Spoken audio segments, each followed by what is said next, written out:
আপনি কি ভেবেছেন আপনার নামাজ দিয়ে আপনি জান্নাতে যাবেন?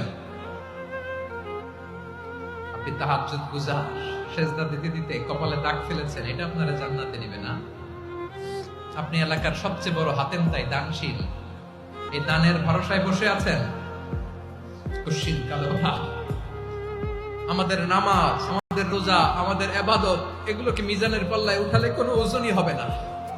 তবে আমাদের একটা কৌশল জানা আছে, আমরা আল্লাহর রহমতের ভিখারি। আমরা সেদিন আগেই গুনার স্বীকৃতি দিয়ে দেব। আমরা বলবো, আল্লাহ তুমি প্রশ্ন করার আগে তোমার একটা কথা বলি, আমারে কিছু জিজ্ঞেস করো না, আমি সব করেছি। এমন কোন পাপ নাই যে পাপ আমারে দিয়ে হয় নাই। তোমার রহমত দিয়ে তুমি জান্নাতে পাঠাবা, তোমার দয়ায় জান্নাতে যেতে চাই, আমল দিয়ে না। পারবেন বলতে? কিয়ামতের দিন আমরা বলবো, আল্লাহ আমার আমল দিয়ে জান্নাত চাই না, আমি তোমার দয়া দিয়ে জান্নাত চাই। তোমার দয়া ছাড়া আমার কোনো উপায় নাই।